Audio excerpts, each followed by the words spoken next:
So I refilled my gas, and this was how the burners were working, which seemed a bit off. And I decided to call the supplier, who said I should remove some air from the cylinder, and that's what I am doing out here. I was a bit scared because you don't know what would happen, but after I removed it, I was able to put it back and reconnect it. So this actually works. So this is how you connect the gas. I've had this issue of people struggling with connection. It is so simple. You just click back like that, and then you press that thing, and then you move it. When you turn it to the side, it's now locked. You can't even use the gas. And then when you press it down, it's now on, and you can be able to put on the gas and the burners, I mean. So you can see the burners are now, oh sorry, I forgot I had not put on power. So I was putting on power first and then put on the burners. You can see now they are okay. Then of course it's a Sunday is when we restock. There was nothing much needed for the house. I just bought the usual that you need to buy every week. And I'm loving this block bread. So I picked it. This shopping was about 3,000, which is within my weekly shopping budget. And I always try to stick to the budget, which you should too. Just make sure you're aligning your ingredients and your expenses with the budget that you have. The reason there was no much shopping is because, as you can see, the freezer was packed, and so is the fridge. You can see I just added some sausages and the chicken and some beef for the week. I didn't shop for 2 weeks, which we usually try and do, but this time we did just for 1 week. Okay, so I'm just restocking the freezer items. We'll marinate them at some point before we cook. So I checked what was in the fridge. As you can see, there was quite some stuff, a few things left. Of course, that's why we didn't shop.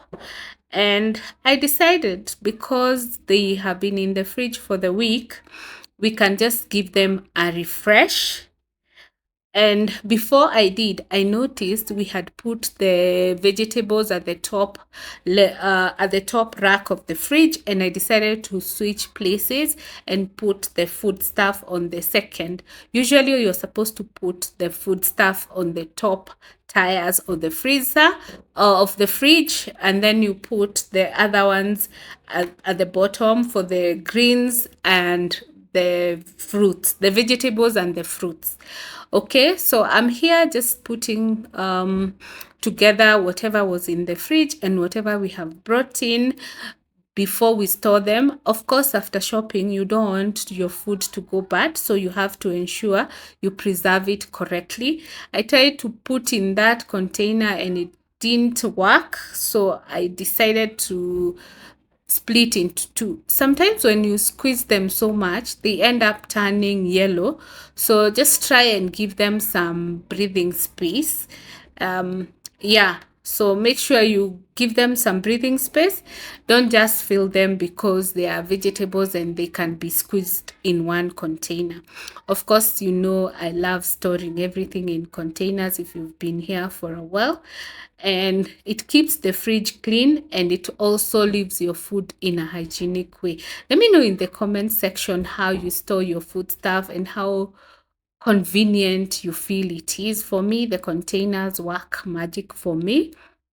I wouldn't want to just store my food stuff out of the containers. Okay, as you can see, we have a few slices, which usually if you want to store them and ensure that they don't get to interact with any germs, you cover them with a serviette or a cling film.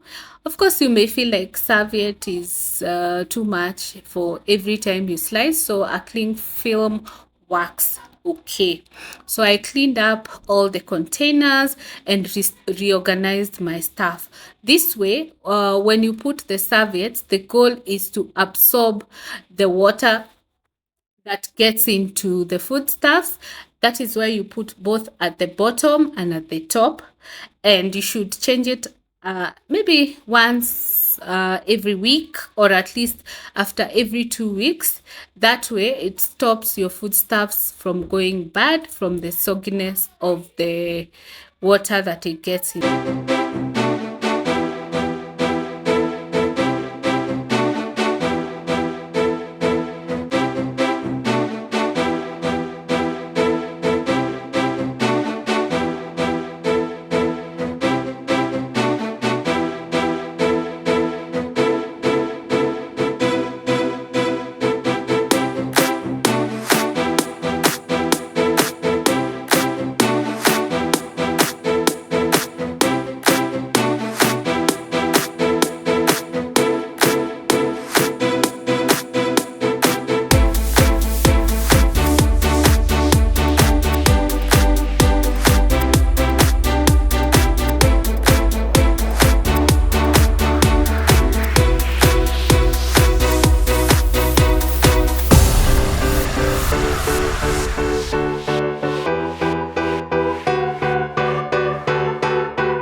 Weekends are for baking. So this time we decided to try an orange flavored cake. And here are the ingredients that we need. Nothing much, nothing fancy, just a simple recipe. So we started by preparing the pan. I'm using an air fryer. That is why I have to use a pot, because it's the only one which was fitting in my air fryer as compared to the baking tins that I have. Okay, maybe I'll look for a tin, or I'll just keep using this because I rarely use it for baking. And when I do, I find myself preferring to bake using the cupcakes in the air fryer. Okay. So there you have it. We are just going to use the raw orange as it is. We added some little water just to ensure that it's able to be fully blended in the blender and just give it a slightly smoother finish. Of course, it was not perfect, but that's what we got after we added some water. So I decided to also add the wet ingredients using the blender and just do a one mix rather than using a bowl or the mixer. So this worked well for me. I've never used a blender when baking, but this was the first time and it still made a good outcome for me. The one place that I went wrong is when I was adding sugar. Usually I don't add a lot of sugar for my cakes, but this time I needed a lot. So the outcome of the cake was slightly bitter, so I just needed to have added some extra sugar. So from the ingredients that I'm going to put in the description down below, you are going to use the sugar quantity that I will indicate. For this recipe, I needed more sugar, but it's still fine because I don't like it too sweet, but it would have been better with better amount of sugar.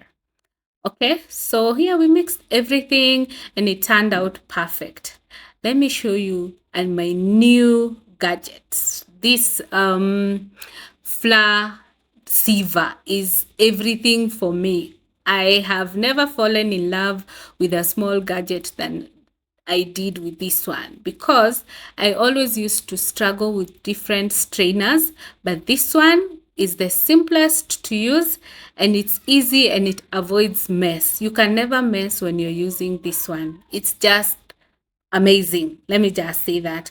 I got it from China Square. I can't remember the amount I paid, but I don't think it was more than 500. I'm not so sure. Yeah, but yes, it is one of the best gadgets that I got for myself in the recent past.